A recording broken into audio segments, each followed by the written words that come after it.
In 2010, Kazakhstan took over the chairmanship of the Organization for Security and Cooperation in Europe.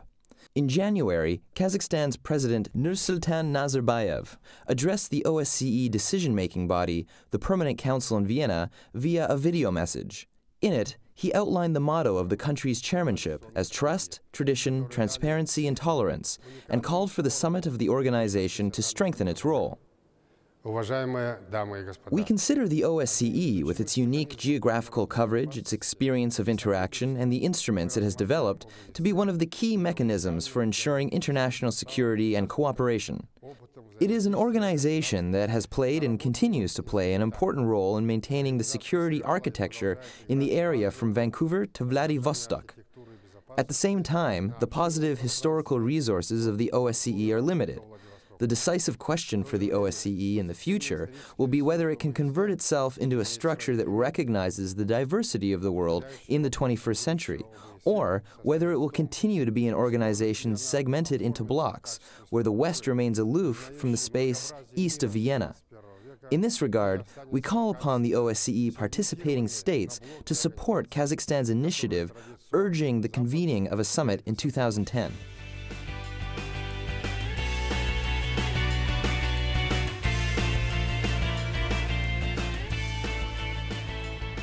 In February 2010, the UN Security Council invited the Foreign Minister of Kazakhstan to speak on behalf of the OSCE to the plenum. As Kazakhstan was the first post-Soviet and Central Asian country to do so, this was a new turn in the post-Cold War era. It was a warm welcome, as everybody knows what an important role Kazakhstan is playing for peace and security, not only in its own region. I would like to thank the United Nations and the Security Council for the close ongoing attention paid to the activities of the OSCE. As you may know, the OSCE, with its 56 participating states, is the largest entity responsible for security in the Euro-Atlantic and Eurasian region. During the past year, thanks to the political will of a number of OSCE participating states, positive trends have surfaced in resolution of certain protracted conflicts. There is a reset in the relations between some countries. A dialogue has been initiated on key issues of the development of the organization. Given the importance of building on these positive trends and of opening a new stage in the development of the organization, we have put forward the initiative to convene an OSCE summit this year. At the summit, we could discuss pressing issues such as the further development of the Corfu process and the building of united Euro-Atlantic and Eurasian architecture of security, the rehabilitation of and assistance to Afghanistan, as well as the issues of tolerance.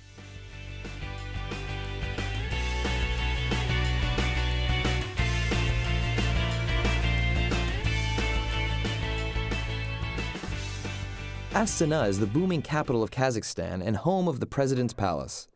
Here, UN Secretary-General Ban Ki-moon gladly accepted an invitation of President Nursultan Nazarbayev. The purpose of the visit was to strengthen political contacts and discuss current issues in light of Kazakhstan's chairmanship in the OSCE. But the visit has another very important motive. Ban Ki-moon came to make a strong call for meaningful progress towards nuclear disarmament, a field where Kazakhstan is leading the way.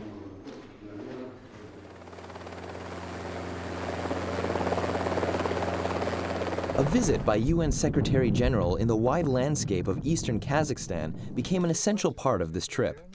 Ban Ki-moon paid special attention to the former nuclear weapons test site.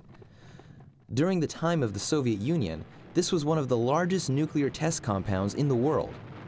Nursultan Nazarbayev was the first to set an example for the world as he voluntarily closed the site in 1991, despite the position of the Soviet government in Moscow.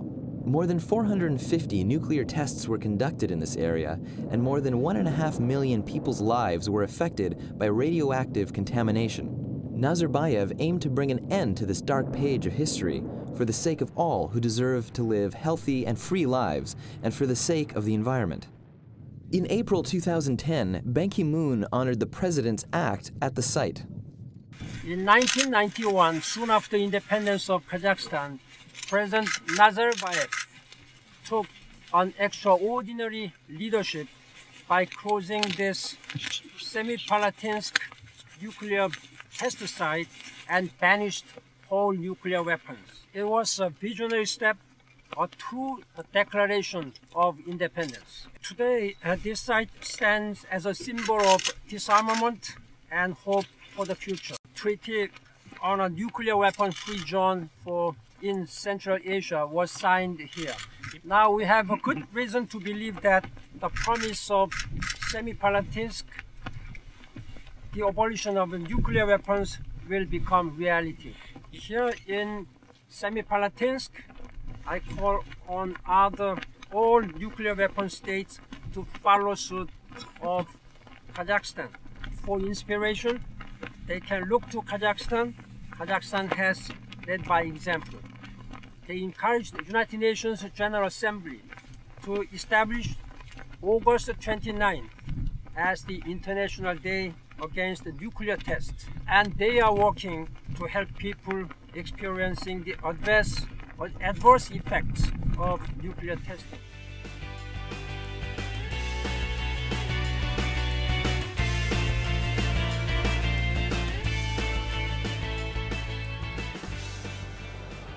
Representatives of 47 states and international organizations have been invited to the Global Security Summit that was held in Washington, D.C. The summit took place on the initiative of U.S. President Obama. He personally invited President Nazarbayev to the major event. The two presidents had a comprehensive exchange on global security issues and agreed to work together on issues of nuclear disarmament and non-proliferation. Magazines and networks from all over the world covered the summit and the meetings between the heads of states. Amongst the leaders, Nazarbayev is known as an outspoken advocate of nuclear non-proliferation and the peaceful use of nuclear energy.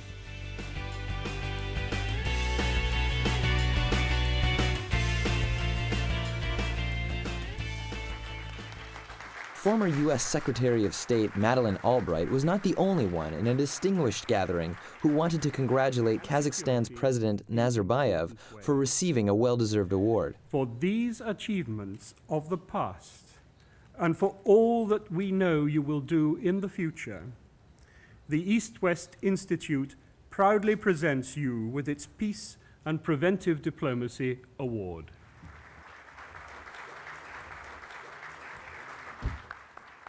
The president received the award because of his leadership in encouraging ethnic and religious tolerance within Kazakhstan and throughout the world.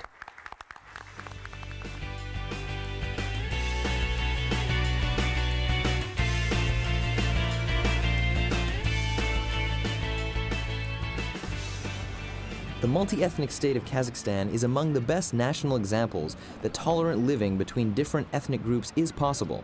Top-ranking politicians, diplomats, and public opinion leaders from more than 50 nations gathered in Astana, the capital of Kazakhstan, to participate at the high-level conference of the OSCE. I should like to start by expressing my heartfelt thanks for the generous hospitality extended to me by our hosts, as well as for the kind invitation by Minister Kanat Saudabayev, Chairman in Office of the OSCE, to address this distinguished audience. Furthermore, allow me to say how pleased I am to be visiting this country for the very first time and having the opportunity to develop closer ties with Kazakhstan, a member of the group of friends of the Alliance of Civilizations that, in my view, can play a pivotal role in this region. Sharing the positive experience Kazakhstan has accumulated in securing inter-ethnic harmony and promoting intercultural dialogue has been a major priority of the country's chairmanship in OSCE. And it believes it has made a valuable contribution in this area, critical in the modern world.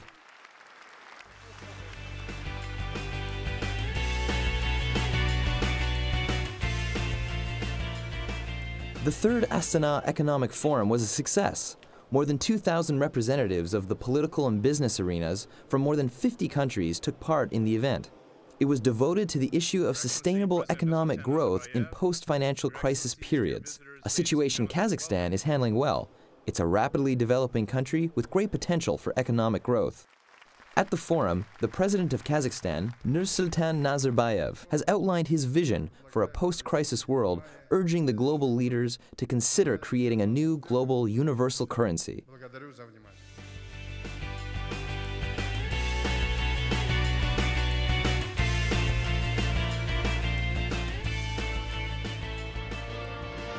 For 3 days in July, Astana has celebrated a large festival to mark the Day of the Capital.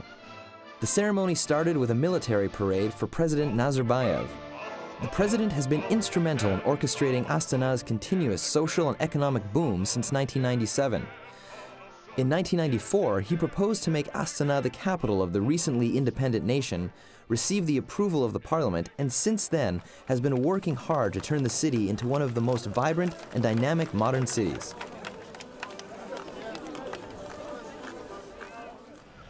Kazakhstan's capital has turned into an epicenter of political, social, and cultural life for the nation and the wider Eurasian region. It is a modern, culturally diverse city with an extensively new infrastructure and architecture that combines modern design and Central Asian flair. In turn, Astana offers its residents a comfortable way of life. The city has also managed to unite East and West and has been given the UNESCO status of a city of peace.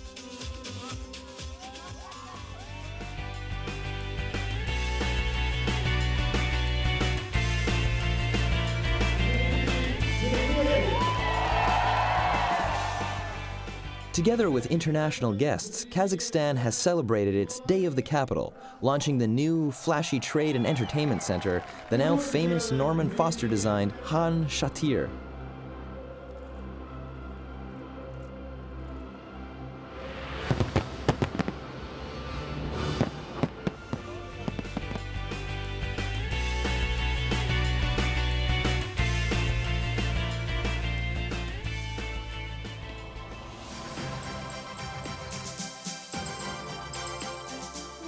On the 1st of December 2010, the world was meeting in Astana. More than a decade had passed since the last OSCE summit was held in Istanbul, so the time was ripe for a new, highest-level meeting.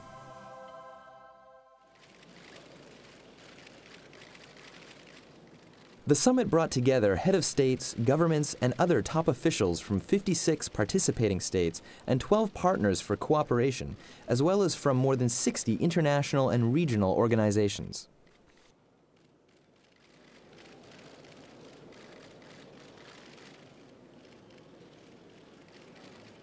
Kazakhstan as chairman and host was responsible for the important agenda.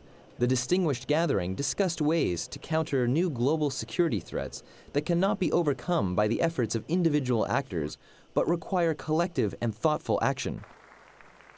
Kazakh President Nursultan Nazarbayev called the summit a triumph of common sense. This journey was started 3.5 decades ago. Initially, the Helsinki process had been developed on the concept of a common European home stretching from the Atlantic to the Urals. With the establishment of the OSCE, the principles of European security were entrenched in the space from Vancouver to Vladivostok. Now begins the third stage. The summit ended successfully with the adoption of the Astana Commemorative Declaration towards a security community. By agreeing to this important document, the participating states reaffirmed their commitment to OSCE principles and made the summit an important landmark in the development of the organization. In the document, the leaders said, "We are determined to work together to fully realize the vision of a comprehensive, cooperative, and indivisible security community throughout our shared OSCE area. This security community should be aimed at meeting the challenges of the 21st century and based on our full adherence to common OSCE norms, principles, and commitments across all 3 dimensions. It should unite all OSCE participating states across the Euro-Atlantic and Eurasian region, free of dividing lines, conflicts, spheres of influences, and zones with different levels of security." In 2011, Kazakhstan will go on playing a major role in the international community as it will chair the Shanghai Cooperation Organization and will take over the chairmanship of the 57-member Organization of Islamic Conference.